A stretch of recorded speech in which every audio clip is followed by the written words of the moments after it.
Live షోకి తిరిగి స్వాగతం. ఏపీలో అభివృద్ధి 2 జిల్లాలకే పరిమితమవుతోందంటూ మాజీ మంత్రి హరిరామజోగయ్య చేసిన వ్యాఖ్యలతో ఏకీపిస్తారా అంటే 46% మంది అవునని, 54% మంది కాదంటున్నారు. ఇక అతిథుల పరిచయం శ్రీ కటారి శ్రీనివాసరావు గారు, లోక్సత్తా చీలిక వర్గం నాయకుడు.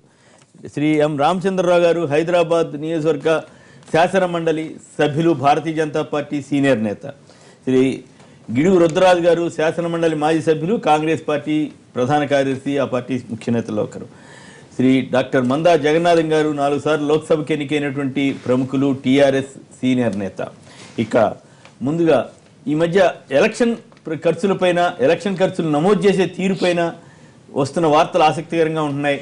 పార్టీ చూపిస్తున్నటువంటి లెక్కలకి, అభ్యర్థులు చూపిస్తున్నటువంటి లెక్కలకి తేడా ఉండటం, ఇవన్నీ గందరగోళంగా ఉండటం, లెక్క ఎంత ఖర్చు ఎంతైనా పెట్టి కానీ లెక్కలు సరిగా చూపించడంలో కూడా నేర్పరితనం లేకపోతే వచ్చే ఇబ్బందులు, వాటన్నిటి మీద కూడా ఆసక్తికరమైన కథనాలు కొన్ని పత్రికల్లో వచ్చాయి. నిజానికి ఖచ్చితంగా ఇవి శిక్షార్హమైన నేరాలు అంటూ కూడా ఆ పత్రిక వ్యాఖ్యానించింది.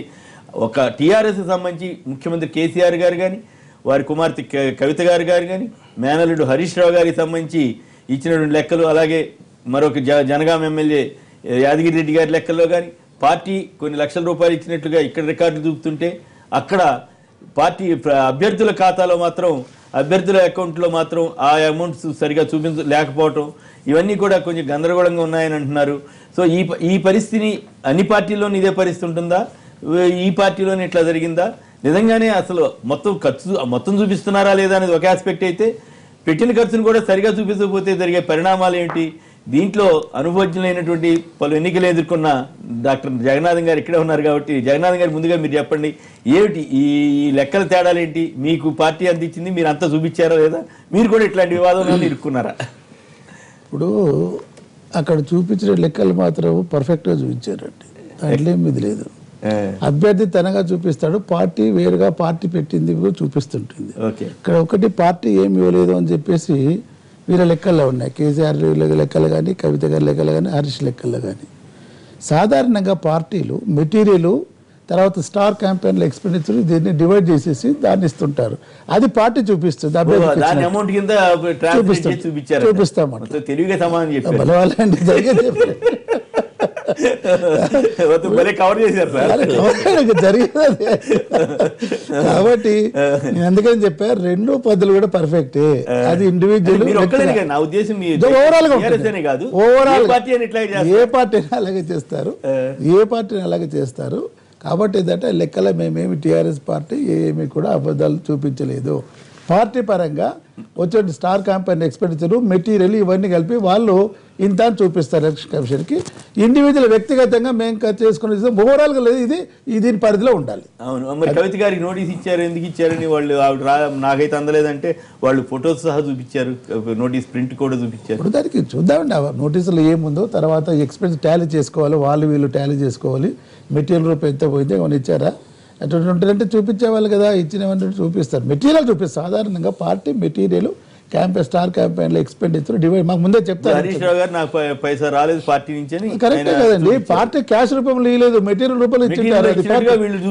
పార్టీ మెటీరియల్ రాయాలి కానీ క్యాష్ అనేది రాస్తారు. ఎవరు 25 లక్షలు ఖర్చు పెట్టినట్టు ఓవరాల్ ఎక్స్పెండిచర్ గా చూపిస్తారు, క్యాష్ గీషా చూపించరండి సాధారణంగా. చూద్దాం దాంట్లో నోటీసులు ఏముందో, అది తర్వాత తెలుస్తుంది. అది ఎలక్షన్ డబ్బులు పంపిణీ వ్యవహారాల్లో కాస్త అనుభవం ఉన్నటువంటి రుద్రరాజు గారు ఏం చెప్తారో విందాం.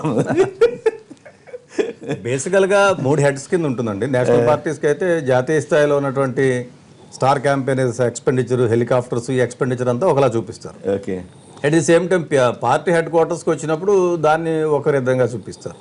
ఇండివిజువల్ వచ్చినప్పుడు క్యాండిడేట్ అతను ఎక్స్పెండిచర్ అతను సబ్మిట్ చేస్తాడు. సో ఈ 3టికి కూడా డైరెక్షన్ ఇస్తుంది పార్టీ, ఎందుకంటే ఇప్పుడు ఉన్నటువంటి అప్పర్ లిమిట్ చాలా ఎక్కువ ఉంది కాబట్టి.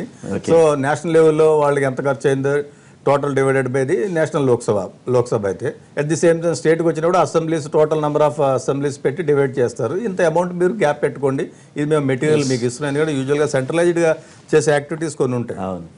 ఎలక్షన్ ఎక్స్పెండిచర్ ఇప్పుడు స్పెసిఫిక్ గా కొన్ని ఎగ్జాంపుల్స్ సహా కొన్ని పత్రికల్లో వార్తలు వచ్చాయి. దాని మీద మీ అనుభవం ఏంటి?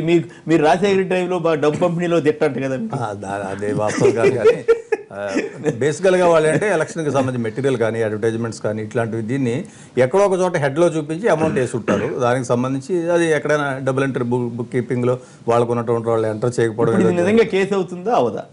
నోటీస్ ఇచ్చిన తర్వాత చూడవచ్చు. ఎందుకంటే ఇప్పుడు ఉన్నటువంటి పరిస్థితుల్లో వీళ్ళు తక్కువ ఇండివిజువల్గా వాళ్ళు ఎంతకి సబ్మిట్ చేశారో ఆ మేరకు ఏమైనా వీళ్ళకి గ్యాప్ ఉంటే డెఫినెట్గా అదే పెద్ద ఇష్యూ కాదు, దాన్ని సర్దుకుంటారు, మిగిలిన వేస్తారు, నోటీస్ ఇస్తారు, దానికి సమాధానం చెప్తారు, మిగిలిన దాన్ని పెట్టి ఇది చేస్తారు. లేదు ఆల్రెడీ క్యాండిడేట్ సబ్మిట్ చేసింది ఎప్పుడు కూడా క్వశ్చన్ పెట్టుకుంటారు. ప్రతి క్యాండిడేట్ కూడా జరుగుతున్నటువంటి వాస్తవానికి చూపించే బుక్స్కి డెఫినెట్గా తేడా ఉన్నమాట వాస్తవం. సో ఎవరు కూడా ఏ రాజకీయ పార్టీ కూడా ఆ విధంగా చూపించడం లేదు. ఇప్పుడు ఈ పర్టికులర్ కేసులో కనుక వీళ్ళకి క్వశ్చన్ ఉంటే ఆ అమౌంట్ని ఇందులో అడ్జస్ట్ చేసి సబ్మిట్ చేస్తారు. దానికి ఇంకా ఈ గొడవలను వస్తేనే రాజకీయ పార్టీలు రైట్ టు ఇన్ఫర్మేషన్ కింద రావడానికి కూడా నిరాకరిస్తున్నట్టున్నాయి. ప్రధానంగా బీజేపీ కానీ కాంగ్రెస్ కానీ ఏ పార్టీ కూడా ప్రధాన పార్టీలు మేజర్ జాతీయ పార్టీలు కూడా సిద్ధంగా లేవు. బహుశా ఈ సమస్యలను ఉంటాయని అంటే రహస్యాలన్నీ బయటకు వచ్చేస్తాయి. అభివృద్ధి చెందిన అన్ని దేశాల్లో కూడా ఎలక్షన్ ఫండ్ అనేటువంటిది అఫీషియల్గా రేజ్ చేసుకోవచ్చు. మన యూఎస్ ఎలక్షన్లో మనం చూసినప్పుడు అఫీషియల్గా క్యాండిడేట్ కానీ క్యాండిడేట్ తాలూకు బంధువులు కానీ రావడం, ఫండ్ రేజింగ్ అనేది జరుగుతూ ఉంటుంది. మన దగ్గర ఇంకా అది స్టార్ట్ కాలేదు. బట్ ఏదైనప్పటికీ పారదర్శకతగా జరగడం అనేటువంటిది ఈ దేశానికి చాలా మంచిది. ఎందుకంటే ఎవరు ఎలక్షన్ ఆపటం లేదు.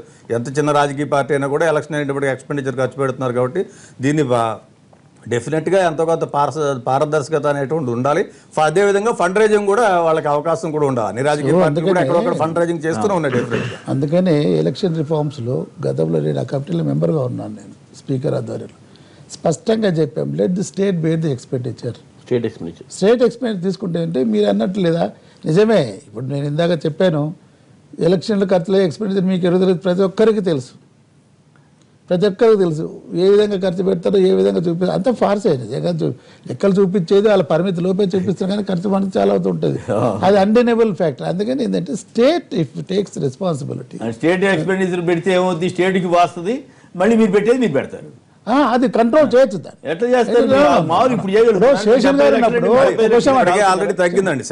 శేషన్ గారు ఉన్నప్పుడు అసలు కనీసం ఇట్లా చూసి ఏదైనా మాట్లాడాలని భయపడేంత ఆయన వచ్చి కరబడుకుని కొట్లా. Implemented the election law the code very strictly. తర్వాత ఏం జరిగింది? తర్వాత ఇప్పుడు నేను అందుకని ఇప్పుడు ఎఫిషియెంటా ఇన్ఎఫిషియెంట్ అని కాదండి, నేను చెప్పేది ఏంటంటే ఈ లాస్ని యాక్ట్ స్ట్రిక్ట్గా ఆయన ఎందుకు చేయగలిగాడు, వేరే వాళ్ళు ఎందుకు చేయలేకపోతున్నారండి?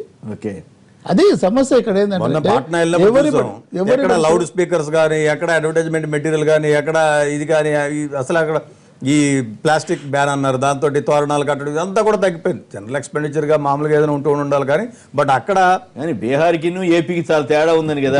ఏపీలో మనం ఏపీ తెలంగాణ తెలంగాణలో ఏమైందండి, పార్టీ క్యాంపెయిన్ కన్నా ఇండివిజువల్ క్యాంపెయిన్ ఎక్కువైంది. పర్చేజింగ్ అనేటువంటిది ఎక్కువ. ఉమ్మడి ఏపీలో ఉన్నప్పుడు ఒకసారి మేము నేను I don't want to take the name of that particular individual speaker హోదాలో ఉన్న వ్యక్తితో మాట్లాడేటప్పుడు the most corrupted electoral part is in Andhra Pradesh. Expenditure విశ్లేషిస్తూ అడిగింది, అత్యంత అవినీతిపరమైన ఎన్నికలు ఆంధ్రప్రదేశ్లో జరుగుతాయి అని ఒక నేను నేమ్ తీసుకోవాల్సిపోలేదు. కానీ అంటే ఇది మంచి మాట చెప్పాడు, కరెక్ట్. అట్లా వద్దు, గౌరవం ఉంచాలి, గౌరవాన్ని ఉంచాలి. దాన్ని మన సమాచారాన్ని పంచుకోవాలి, కానీ వ్యక్తులు వాళ్ళు ఇచ్చిందని పంచుకోవాలి. అభ్యంతరం కాదు, బాగుండదు. That's I feel. సో అట్లా ఆ ఒరవడి వచ్చింది. నిజంగా కూడా ఒకసారి నార్త్కు సౌత్కు కంపేర్ చేసుకున్నప్పుడు ఇప్పుడు నేను దాదాపు 6 లోక్సభ ఎన్నికలు ఫైట్ చేశాను. నేను ఫస్ట్ 1996లో ఫైట్ ఎన్నికలు నిన్న ఎన్నికలకి అసలు తారతమ్యం లేనే, అసలు కంపారిజన్ లేదు. అసలు ఓపెన్ డిమాండ్ ఏమండి మాకు లిక్కర్ రాలేదండి. ఇప్పుడు మీ లెక్కలు నేను తేడా రాలేదా? మొన్న మీకు పార్టీ ఇచ్చిన లెక్కకి జవాబు చెప్పాను, మళ్ళీ జాగ్రత్తగానే కవర్ చేసుకున్నారు. నేను ముందే చెప్పా మీ లెక్కల సంగతి చెప్పండి. మీరంతా కూడా లెక్కల్లో. నేను కూడా అసెంబ్లీ పోటీ చేశాను, పోటీ చేశాను. అయితే ఇప్పుడు ఏమైందంటే ఇది ఎక్స్పెండిచర్ పార్ట్ కూడా పెట్టినా మనం స్టేట్ ఫండింగ్ అనే మాట్లాడుతాం. అద్వానీ గారు అప్పుడు రిఫార్మ్ చేసిన ఫస్ట్ ఇది యూరోప్లో కొన్ని దేశాల్లో స్టేట్ ఫండింగ్ ఉంటాయి ఎలక్షన్స్లో. సరే అది ప్రాక్టికల్గా అవుతుందా కాదా, ఫీజిబిలిటీ ఉందా లేదా అని తర్వాత సంగతి. కానీ ఎక్స్పెండిచర్ విషయంలో మాత్రం అందరం కూడా వీఆర్ ప్లేయింగ్ ఫ్రాడ్ అనేది ఇది అందరికి తెలుస్తుంది వాస్తవం. ఎందుకంటే 25 lakhs అసెంబ్లీ కోసం 25 lakhs పార్లమెంట్ కంటే అది అయ్యేది కాదు.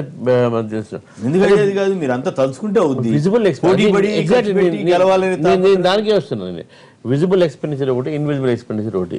నేను మొన్న మధ్యప్రదేశ్ కాలేజ్ ఇన్స్పెక్షన్కి పోతే అక్కడ భోజ్పూర్ అనే టెంపుల్ ఒకటి ఉంది, పెద్ద గుట్ట బాగుంటుంది. పోతే అక్కడ లోకల్ ఎమ్మెల్యే కలిశాడు. మాటల్లో ఎంత ఖర్చు అయింది అంటే ఆయన 12 lakhs అయింది అన్నాడు. అంతే. 12 lakhs అరే నేను ఆశ్చర్యపోయాను. మా వార్డు మెంబర్ వార్డు మెంబర్కి ఇంత నేను ఆశ్చర్యపోయాను.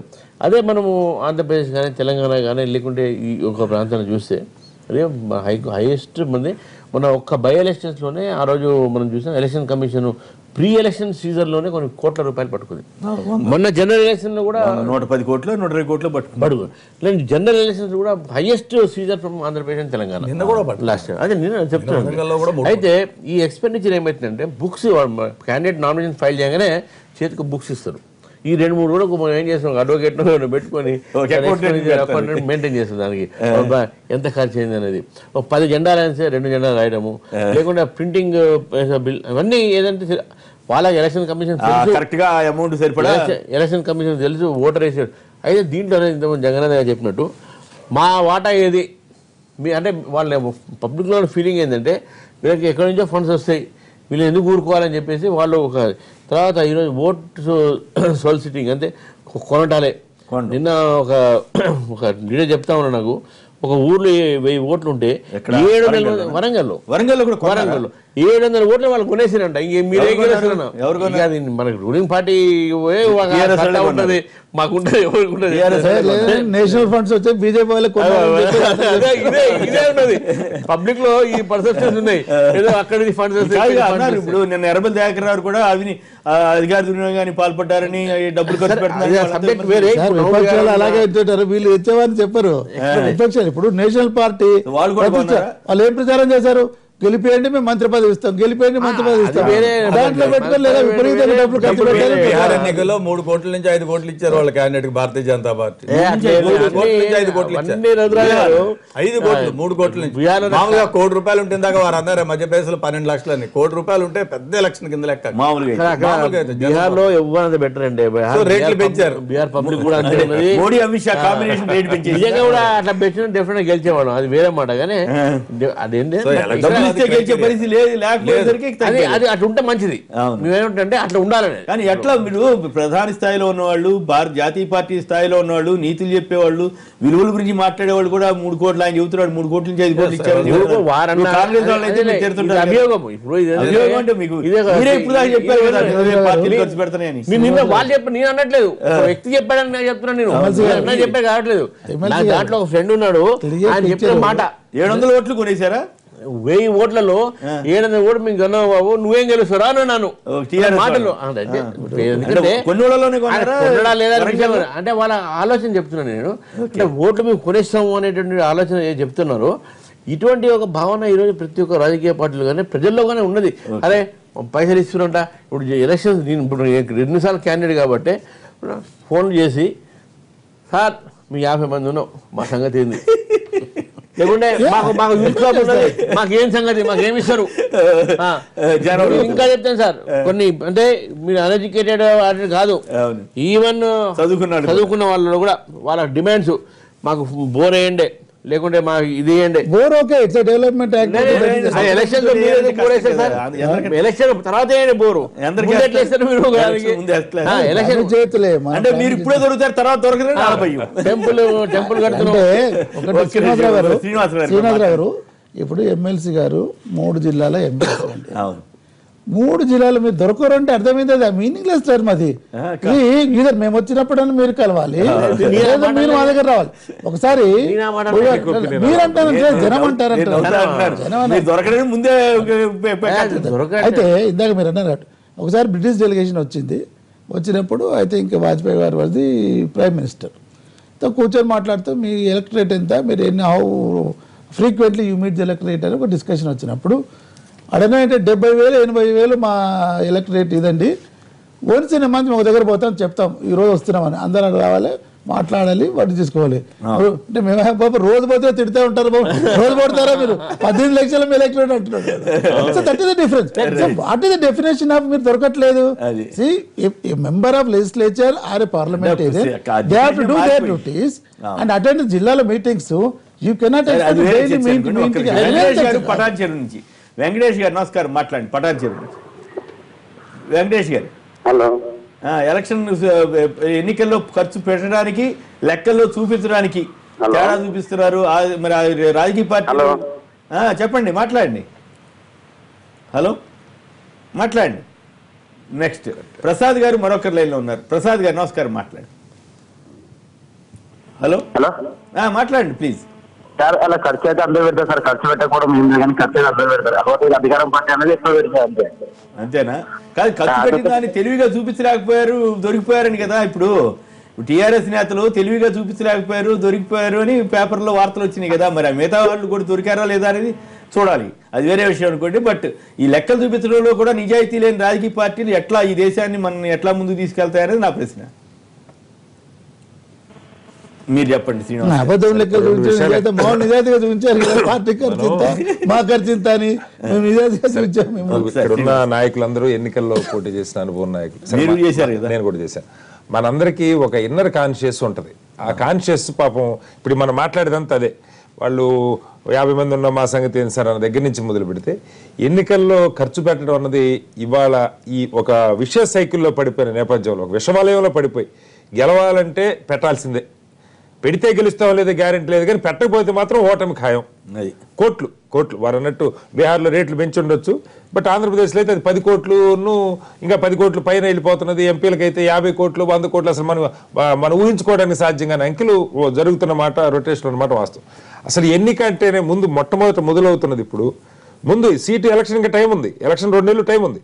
ముందు లిక్కర్ బుక్ చేసుకోవటం, 50 లక్షలు కోటి రూపాయలు ఇచ్చి అప్పుడు దొరకదు స్టాక్ అని చెప్పి వాడికి సీట్ వస్తుందా లేదా కూడా సంబంధం తెలియదు మనకి.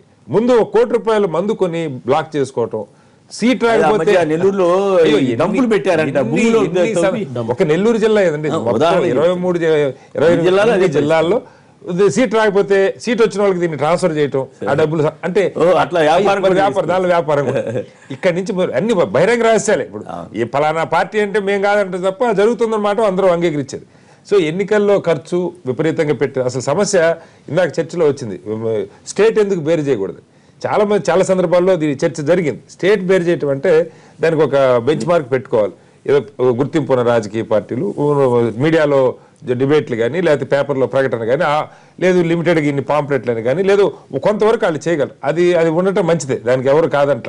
బట్ అసలు దానికి మనం పెడుతున్న ఖర్చుకి సంబంధం కాదు. నా పాయింట్ ఏంటంటే ఖర్చు పెట్టడం, లెక్కలు చూపించడంలో ఎవరు తెలివిగా ఉన్నారు, ఏ పార్టీ తెలివిగా ఉన్నారు. అసలు ఈ విషయంలో సాధారణంగా ఎప్పుడు చాలా ప్రొఫెషనల్ గా నడుపుతున్నారు. మనకి మీకు ఆశ్చర్యపోతాం. ఒక ఎంపీ పోటీ చేస్తున్నాడు, ఎందుకంటే 100 కోట్లు ఖర్చు పెట్టి ఎంపీలకు పోటీ చేస్తున్న వాళ్ళు పెద్ద పెద్ద చార్టెడ్ అకౌంట్లు ఒక టీము వెనకాల పనిచేస్తుంటారు. పక్కాగా అంటే ఎందుకంటే చాలా రిమార్క్స్ వస్తుంటాయి, వాళ్ళ నుంచి షోకాజులు వస్తుంటాయి, నోటీసులు వస్తూ ఉంటాయి. సో అందుకని ఒక 20-25 మంది టీము, ముఖ్యంగా ఎంపీ ఎలక్షన్స్ అయితే ఎక్కడెక్కడ ఏం జరుగుతుంది ఈ డేటా అంతా రాసుకోవటం, ఆడిటర్స్ 1-2 సార్లు వెరిఫై చేసుకోవటం, ఓ ప్యారలల్గా ఒక టీం పనిచేస్తూ ఉంటుంది. ఇంత పకడ్బందీగా జరిగే దగ్గర సాధారణంగా జరిగేది ఇందాక చెప్పేది స్టార్ క్యాంపెయిన్ వస్తే తక్కువ ఖర్చు. యాక్చువల్గా ఎయిర్ క్యాంపెయిన్ ఇవాళ రోజుల్లో ప్రధానంగా జనరల్ ఎలక్షన్లో ముఖ్యంగా జరిగేది ఏంటంటే టీవీల్లో పేపర్లో సరే ఇక వాటి రేట్లు అక్కడ చూపించేదంతా నిజంగా జరుగుతుందంతా ఇవన్నీ మనం మాట్లాడితే బాగుండదు. కానీ అంటే కనీసం అక్కడ అఫీషియల్గా ఎంత పెట్టామని చెప్పింది ఆ ఎక్స్పెండిచర్ని అందరు అభ్యర్థుల మీద కామన్గా వేస్తారు. చాలా స్పష్టంగా క్యాండిడేట్లకి ముందే సమాచారం ఉంటుంది. సపోజ్ 10 లక్షలు ఉందనుకోండి, 4 లక్షలు స్టేట్ క్యాంపెయిన్ ఖర్చు పెడుతున్న ఎయిర్ క్యాంపెయిన్ కానీ మిగతావన్నీ మీరు 6 లక్షల్లో చూయించుకోండి అని చెప్పి స్పష్టంగా క్వశ్చన్ పెట్టుకోండి అని చెప్తారు. క్యాండిడేట్కి డబ్బులు ఇచ్చేది సాధారణంగా ఎక్కడ అఫీషియల్గా ఉండదు. అంటే ఇస్తే చూపించవచ్చు, ఇవ్వకూడదు నేను అంటలేదు.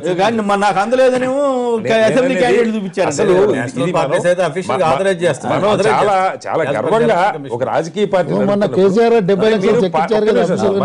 మన పార్టీలు ప్రజల కోసం పనిచేస్తున్నప్పుడు పార్టీలు ప్రజల సమస్యలు తీర్చడం కోసం జనం మధ్యకి వస్తున్నప్పుడు పొలిటికల్ ఫండింగ్ బిల్ అని వచ్చి కొన్ని సంవత్సరాలు అవుతుంది. ముఖ్యంగా రికగ్నైజ్డ్ పార్టీస్ ఉంది, మాలాంటి పార్టీలకు పెద్ద ఛాన్స్ లేదు, అందులో రిజిస్టర్డ్ పార్టీస్ తీసేస్తున్నారు. ఒకసారి గుర్తింపు పొందిన రాజకీయ పార్టీలకి దర్జాగా ట్యాక్స్ ఎగ్జామ్షన్ కూడా ఉంది. ప్రజల నుంచి పెద్ద ఎత్తున మీరు విరాళాలు సేకరించుకోండి, పార్టీ నడపండి. కానీ ఎంతమంది మనకి ఆ పార్టీల అకౌంట్లో మీరు చూస్తే 5 కోట్లు కాంగ్రెస్, ఒకప్పుడు 8 కోట్లు 9 కోట్లు వాళ్ళు చూస్తారు. టీడీపీ వాళ్ళకి 84 కోట్లు ఎంత వచ్చింది మొన్న? 84 కోట్ల. నేనైతే వాళ్ళ పార్టీకి 84 కోట్లు విరాళం వచ్చినట్టు చూపించినట్టుగా ఇప్పటిదాకా నేను చూడలేదు.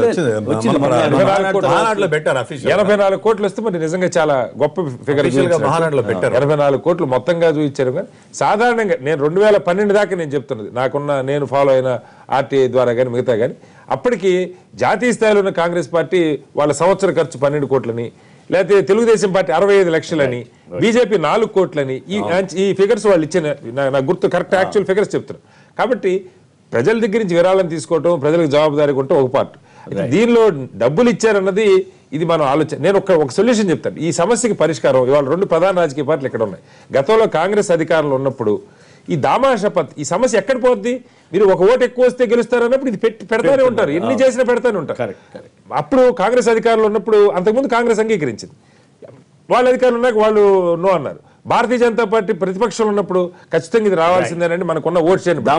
ఇప్పటికైనా 2 పార్టీలు ప్రధాన రాజకీయ పార్టీలు ఎలా అయితే ఇద్దరు కలిసి ఆంధ్ర తెలంగాణ సపరేట్ చేయగలిగారు, పూనుకుంటే రాజు ఇద్దరు కలిస్తే చేయలేదే ఉంది. అదే రీతిలో కూర్చొని మనందరికీ సమస్య, వాళ్ళ కాంగ్రెస్ కావచ్చు, బీజేపీ కావచ్చు, ప్రతి పార్టీ ఫేస్ చేస్తున్న సమస్య. ఎమ్మెల్యేలు నిజంగా పెడతారు ఖర్చు, సంపాదించుకునే అవకాశం కూడా అందరికి ఉండలేదు. నిజంగా సంపాదించుకుందాం అనుకున్నా కూడా ఏ 10 మందో గనులు తవ్వుకున్న వాళ్ళకో లేకపోతే స్పెక్ట్రమ్లు దోచుకున్న వాళ్ళకి తప్ప 10 కోట్లు ఖర్చు పెట్టినాడు తెల్లారి దగ్గర నుంచి ఇసుక దండుకుందాం మరొకటి తప్పితే. ఇప్పటికైనా సరే దామాషా పద్ధతిలో ఎన్నికలు జరపడానికి 2 పార్టీలు పూనుకుంటే తప్ప ఎక్కువ దేశాల్లో చాలా ప్రపంచంలో ఒక 5 దేశాలు తప్ప ఏ దేశంలో ఈ దిక్కుమాల వ్యవస్థ లేదు.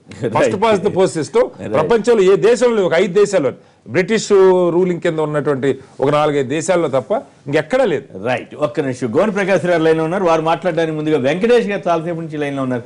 వెంకటేష్ గారు పటాన్చేరు నుంచి మాట్లాడండి. నమస్కారం. నమస్కారం సార్. మాట్లాడండి ప్లీజ్, మీరేమంటారు సార్? నమస్కారం సార్. నమస్కారం, మాట్లాడండి ప్లీజ్ సార్. ఒక చిన్న విషయం సార్, ఒక బీజేపీ మన ఎమ్మెల్సీ చెప్పాలి సార్ సార్కు. చెప్పండి సార్. ఏం లేదు సార్, ఒకవేళ టీడీపీ నుంచి పెట్టుకుంటుంది కదా సార్ బీజేపీ, కానీ 90% టీడీపీకి సీట్ ఇచ్చేలా చూడండి సార్. ఎందుకంటే ఒక బీజేపీకి సీట్ ఇచ్చే వల్ల గ్రామ స్థాయిలో క్యాడర్ లేకపోవడం వల్ల ఇష్యూ అది కాదు కదా మిత్రమా. సరే, మీరు అభిమానం ఉంది, సంతోషం, వేరే విషయం. కానీ గోని ప్రకాశ్ గారు నమస్కారం, మాట్లాడండి. మీరేమంటారు? ఎలక్షన్ ఎక్స్పెండిచరు చూపించుతున్న తీరు, రాజకీయ పార్టీలు ఈ తెలివితేటలుగా లెక్కలు చూపించలేకపోవడంలో ఫెయిల్ అవుతున్నాయా ఏం కదా? ప్రకాశ్ గారు మాట్లాడండి. Hello, right. జగన్నాథ్ గారు, అంటే ఇప్పుడు ప్రధానంగా ఇప్పుడు ఈ నోటీసులు ఇష్యూ వస్తే మీ పార్టీలు ఇబ్బందుల్లో పడతాయా? అనర్హత వేటు దాకా వెళ్లే అవకాశాలు ఉన్నాయని అంటున్నారు. ఉన్నాయా? ప్రూవ్ చేసే పరిస్థితి ఉందా మరి? ఖచ్చితంగా. ఎందుకంటే ఇప్పుడు చూపించలేరు కొత్తగా, ఆఫీసర్లు అట్లా చేయగలుగుతారా? అంటే ఇప్పుడు ఎన్నికలకే ఖర్చు ఇచ్చేసారు. సపోజ్ కవిత గారు ఎగ్జాంపుల్ తీసుకుందాం అనుకోండి, ఎంపీకి 40 లక్షలు ఉన్నట్టుంది అప్పర్ లిమిట్, 35 లక్షలు ఎంతో చూపించుంటారు అనుకోండి. యాక్చువల్ అంకెలు ఫాలో కాలేదు. పార్టీ తరఫున కామన్ ఎక్స్పెండిచర్ 10 లక్షలు చూపించారు అనుకోండి, ఇంకా there ends the matter. Right. Gone Prakash గారు నమస్కారం, మాట్లాడండి. హలో, నమస్కారం, మాట్లాడండి. నమస్కారం, మాట్లాడండి ప్లీజ్. హలో, మాట్లాడండి, వినపడుతుంది, మాట్లాడండి ప్లీజ్. వినపడుతుంది, హలో, మాట్లాడండి.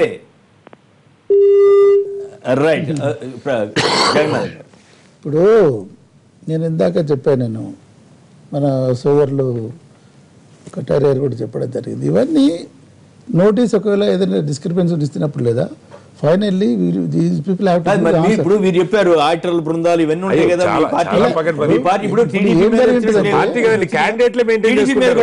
కాంగ్రెస్ మీద వచ్చిన ఇట్లాంటి ఆరోపణలు అంటే ఇక్కడ పేపర్లో చదివింది రాసిందే మనం చదివాం. అందులో ఒక పేపర్ రాసింది, ఒకటే పేపర్ రాసినా కరెక్ట్ అనే చెప్తున్నారు. ఆ ఫిగర్స్ అయితే కాదనిలేం కదా, ఏ పేపర్ రాసినా. కాకపోతే దీన్ని పెద్దగా ఇష్యూగా చూపించిన ప్రయత్నం చేసిన ఆ పేపర్ చూసిన నైతికత ఎంతో ఒకటి ఆలోచించాలి. నెంబర్ 2, ఈ డిస్క్రిపెన్సీ వచ్చినప్పుడు లేదా నోటీస్ ఇచ్చారు, నోటీస్లో ఏ విధంగా జవాబు ఇది? ఇప్పుడు రెండో ఒకటి, సెంట్రల్ పార్టీ మేము ఇచ్చామని వీళ్ళు రాశారన్నారు, వాళ్ళు మాకేం ముట్టలేదు అని అన్నారు చెప్పేసి. ఇక్కడ ఉన్నది క్యాష్ రూపమా లేక మెటీరియల్ రూపమా? దాన్ని చేసుకున్నప్పుడు క్రోడీకరణ చేసినప్పుడు అదేమైనా డిస్క్రిపెన్సీ ఉంటే ఒకవేళ మధ్య ఆ పేపర్ నైతికతకి సంబంధం మిగతా పార్టీలు మళ్ళీ మీరు తెలివిగా లెక్క మీరు ఒప్పుకుంటున్నారు. మా వాళ్ళు తెలివైన చూపించారు. ఇది మెటీరియల్ ఎక్స్పెండిచర్ పార్టీ ఇచ్చింది, క్యాంపెయిన్ ఎక్స్పెండిచర్ అదే నోటీస్ ఇచ్చారు కదా. ఆ నోటీస్ ఇచ్చిన తర్వాత ఆ నోటీస్ అంశాలను బట్టి జవాబు ఇచ్చిన తర్వాత ఎలక్షన్ కమిషన్ ఒకవేళ నిజంగానే ఓవర్ స్పెండ్ చేశారు, తప్పించారంటే yes there is a liability for disqualification. Election లో material, election especially material common గా ఇవ్వగలిగినవి జెండాలు, బ్యానర్లు, ఇలా బంటింగ్లు, ఇవి అసలు వాడట్లే. ఇప్పుడు ఎలక్షన్ లో చాలా వరకు వాటిని ఎక్కువగా క్యాండిడేట్ ఫేసు సింబల్ ఉండే వాడతారు. అవి ఎవరికో ఇండివిజువల్ గానీ ప్రింట్ చేసుకుంటారు తప్ప కామన్ గా ప్రింట్ చేసి ఇచ్చే పరిస్థితి ఉండదు. కామన్ గా వాడే పార్టీ జెండాలు మరొకటి చాలా తక్కువ, అసలు పర్మిట్ చేయట్లా. టీ షర్ట్లు కానీ మరొకటి కానీ చాలా లిమిటెడ్ గా అన్నట్టు లేదా. క్యాండిడేట్ తన ఎక్స్పెండిచర్ ఇప్పుడు టవల్స్ ఉన్నాయి, క్యాప్స్ ఉన్నాయి,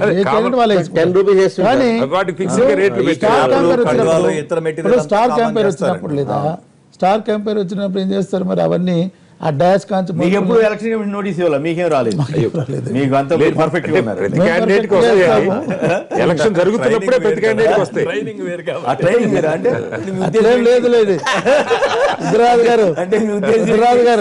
రుద్రరాజు గారు మా ఎమ్మడి మన సోదరులు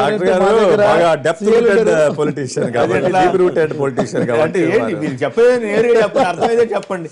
మీకు మీరు చెప్పుకుంటే పెద్ద పెద్ద నాయకులు కూడా ఇప్పుడు మహారాష్ట్ర లైటర్ వేన్ లో గోపీనాథ్ ముండే గారు ఒక మీటింగ్ లో మాట్లాడుతూ నాకు ఇంత ఖర్చు అయింది మాట్లాడేందుకు ఎలక్షన్ కమిషన్ నోటీస్ ఇచ్చింది. గుత్తా సుఖేంద్ర రెడ్డి గారు నమస్కారం, అప్పుడు మీకు కూడా నోటీస్ వచ్చిందా?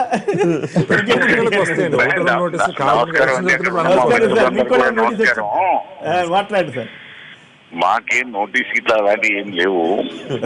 అయితే ఇక్కడ ఇంతకు ముందు జగన్నాథం గారు చెప్పినట్టు ఎప్పుడైనా రాష్ట్ర పార్టీలు వ్యక్తుల మీద ఇవ్వరండి. మొత్తంగా రాష్ట్ర పార్టీ చేసేటువంటి ఖర్చును ఆ పార్టీ పరంగా పోటీ చేసే ఎంపీలు కావచ్చు, ఎమ్మెల్యేల మీద, అందరి మీద కొంత పనిచేస్తారు.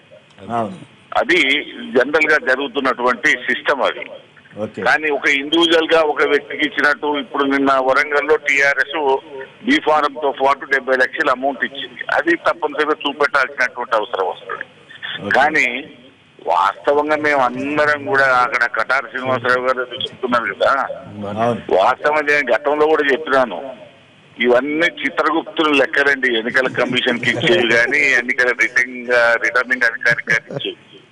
అయితే దౌర్భాగ్యం ఏంటంటే రాజకీయాల్లో మేమంతా కింద గ్రామ పంచాయతీ సభ్యుల నుంచి వచ్చిన వాళ్ళం. మాకును ఇప్పుడు వచ్చేటువంటి టికెట్ ఇచ్చే పార్టీలే మొదలు నువ్వు ఎమ్మెల్యే కావాలంటే నువ్వు ఎంత ఖర్చు పెడతావు, ఎంపీ పోటీ చేస్తా అంటే ఎంత ఖర్చు పెడతావు.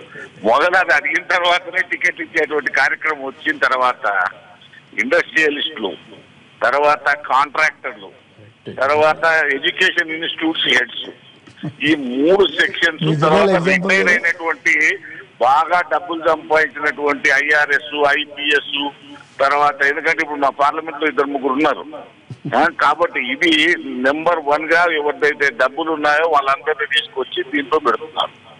అసలు ఒరిజినల్ గా ప్రజలతో రోజు గ్రామాల్లో ఉండి జనంతో ఉండేటువంటి రోజు జెండా మోసేవాడు ఎక్కడో పోతున్నాడు, ఎందుకంటే వాళ్ళ దగ్గర డబ్బులు ఉండవు. అయితే ఇంతకుముందు శ్రీనివాసరావు గారు చెప్పినట్టు వీళ్లకు డబ్బులు సంపాదించుకోవడానికి ఏంటంటే వాళ్ళ ఇండస్ట్రీస్ ఉంటాయి, వాళ్ళకి ఎడ్యుకేషన్ ఇన్స్టిట్యూట్. ఒక ఎంపీ చెప్పినాడు, ఏమయ్యా నీకు 50 కోట్లు ఖర్చు పెడితే నీకేమొచ్చిందంటే, ఏం లేదన్నా ఇంతకు ముందు పర్మిషన్ల కొరకు ఎంపీలను బద్దలాడి తోలుకపోయేది, ఇప్పుడు ఆ పని లేకుండా నేనే పోతున్నా ఎంపీ అయింది కాబట్టి అని చెప్తున్నాడు. ఇంకొక ఎంపీ అడిగిన 65 కోట్లు ఖర్చు పెట్టానని చెప్పాడు. 65 కోట్లు పెడితే నీకేమొచ్చిందంటే నాకు ఏం రాలేదు సార్, ఎయిర్పోర్ట్ లో పోకుండా సంచి పట్టుకుపోతుండు, మళ్ళీ వచ్చేటప్పుడు తీసుకొస్తుండే, ఏమన్నా మీటింగ్ పోతే సెక్యూరిటీ కొడుతుండు పోలీసుడు, అంతవరకే. కానీ మేము చెప్తే వాడు పని చేస్తలేడు, ఎవరు తింటలేడు అంటున్నారు.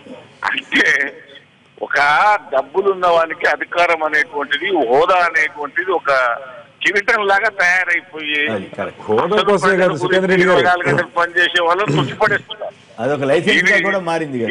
ఏ ఒక్క పార్టీ గ్రూప్ పార్టీ క్యాడర్స్ లేదా అవకాశం రావట్లేదు అసలు. రైట్. కాబట్టి అదంతా బాగానే ఉంది. అయితే ఇక్కడ పాయింట్ ఏంటంటే ఇప్పుడు టీఆర్ఎస్ లెక్కలు పార్టీ లెక్కలకి అభ్యర్థి లెక్కలకి తేడా ఉందనేది ఆ కథనాలు వచ్చినాయి కదా. దానివల్ల పార్టీ కానీ అభ్యర్థులు కానీ ఇబ్బంది పడే అవకాశం ఉందా? ఇప్పుడు ఆ లెక్కలు అట్లా లెక్కలు చూపించడంలో కాంగ్రెస్, టీడీపీ, బీజేపీలు తెలివిగా ఉంటున్నాయా అనేది నా ప్రశ్న. అంటే నేను అనేది ఏంటంటే తెలంగాణ వాళ్ళకు కొంచెం అది ఎక్కువ అన్నమాట. ఏంటంటే గాంభీర్యం ఎక్కువ, టెక్నికల్ గా కమర్షియల్ గా ఆలోచన తక్కువ. ఏమైతే లేదే రాష్ట్రపతి అంటే అని ఉండొచ్చు.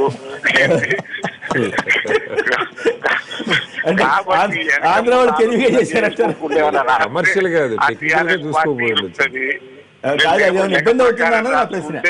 అంటే అధిక ధీమాతోనే ఏమైనా చేస్తే చెప్పలేను కానీ లెక్క ఎక్కువైతే మరి దానికి చట్టం చర్య తీసుకుంటారు కదా వాళ్ళందరి మీద పంచుతారు. సుఖేందర్ తర్వాత జిల్లాలో నా పార్లమెంట్ లో మొన్న జరిగినటువంటి ఎన్నికల్లో ఎవరైతే స్టార్ క్యాంపెయినర్స్ వచ్చినప్పుడు మనం అటెండ్ అయిన ప్రతి మీటింగ్ భువనగిరిలో ప్రధానమంత్రి గారు వచ్చారు. వారి మీటింగ్ నేను వెళ్ళాను. వెళ్తే వారికి అయ్యే ఖర్చు ఎలక్షన్ కమిషన్ క్యాలిక్యులేట్ చేస్తుందో నా పార్లమెంట్ నల్గొండ అయినా సరే నా వాటాకు 10 లక్షలు 5 లక్షలు వేసి పంపించారు. కరెక్ట్. 10 లక్షలు మీరు మినహాయించుకుని లెక్కలు చూపుతారా? ఆ పార్టీ ఏమో ఆ 10 లక్షలు చూపిస్తుంది, మీరేమో ఆ 10 లక్షలతో సంబంధం లేకుండా మీరు లెక్కలు చూపుతారా అనేది ప్రశ్న. అది అయితే అక్కడ జరిగేది మన కొమ్మినేని గారు ఇక్కడ ఏం చేస్తామంటే మాకు ఎన్నికల అధికారి రిటర్నింగ్ ఆఫీసరే నోటీసులు ఇస్తారు. మాకు ఎవ్రీ డే లెక్కలు ఇస్తాం. ఇచ్చినప్పుడు దాని మీద అయ్యా ఇది నాకు సంబంధం లేదు, నా పార్లమెంట్ కాన్స్టిట్యున్సీ లో వచ్చినప్పుడు నాది రెస్పాన్సిబిలిటీ ఉంటుంది. మా ఎమ్మెల్యేలకు మరుస్తారు. దాంట్లో ఎంపీ క్యాండిడేట్ గా నా షేర్ నాకేస్తారు. దాన్ని మేము అగ్రి. కాకపోతే వాళ్ళు ఎక్కువ వేయచ్చు, జరిగే ఖర్చు తక్కువ ఉండొచ్చు. దాని మీద మనం అప్పీల్ చేసుకునేటువంటి అవకాశం ఉంటుంది, దాని మీద చర్చించుకునేటువంటి అవకాశం ఉంటుంది. ఏం చేస్తారంటే సార్ వచ్చినప్పుడు మీటింగ్ అయిపోయిన తర్వాత క్యాండిడేట్ ఇంట్రొడ్యూస్ చేస్తారు. అంతేగాని డాష్ మీద కూర్చోబెట్టరు. ప్రైమ్ మినిస్టర్ కానీ చీఫ్ మినిస్టర్స్ కానీ వచ్చినప్పుడు ఎలక్షన్ క్యాంపెయిన్ జరిగినప్పుడు ఆ పర్టికులర్ పార్లమెంట్ లో ఉన్నటువంటి క్యాండిడేట్లు అందరినీ కింద పెడతారు. వాళ్ళకి అకౌంట్ లో పడుతున్నారు, ఎందుకంటే విజువల్స్ తీస్తారని. సో అయిపోయిన తర్వాత మీటింగ్ అంతా మాట్లాడిన తర్వాత ప్రధాని గారు వెళ్ళిపోయే ముందు వీళ్ళని పిలిచి ఒక అడ్డు వేసి వీళ్ళతో అప్పుడు అది లెక్కలో దాన్ని ఎలక్షన్ క్యాంపెయిన్ లోకి తీసుకోరా దాన్ని ఎలక్షన్ క్యాంపెయిన్ పార్టీసే ఫస్ట్ డబ్బులు ఎదురు పెడతాం అని చెప్పి అడుగుతున్నాం. ఫస్ట్ స్టార్టింగ్ ఎక్స్పీరియన్స్ మీకు అక్కడి నుంచి స్టార్ట్ ఏంటంటే టీఆర్ఎస్ ఒకటే ఇట్లా మంచి తెలివిగా చేయలేకపోయిందా? మిగతా పార్టీలు కూడా తెలివిగా చేస్తున్నాయి. ఇక్కడ తెలివిగా చేశారా తెలివిగా? ఇప్పుడు 2 పద్ధతుల్లో చెప్పారు. వాళ్ళు మీరు అందరికి తీస్తే అందరూ ఉంటాయి. కాకపోతేనంటే మాకున్న ప్రేమ అభిమానంతో మా ఆంధ్రజ్యోతి వాళ్ళు మాకు ఎప్పుడు రాస్తూ ఉంటారు. దీంట్లో ఒకటి చూడండి, అందరితో మాట్లాడారు, ఇంక్లూడింగ్ మన లోక్సత్తా. అందరూ ఏమన్నారు? మేము ఇచ్చేవన్నీ కూడా అబద్ధాలండి, ఫార్స్ అండి ఒప్పుకున్నారు. ఒప్పుకున్నప్పుడు అబద్ధాలు అందరూ అబద్ధాలు ఇవ్వాల్సిన అవసరం లేదు. ఒక్క మాట నేననేది వాస్తవంగా ఇవాళ ఎంపీ 75 లక్షలు ఉందండి.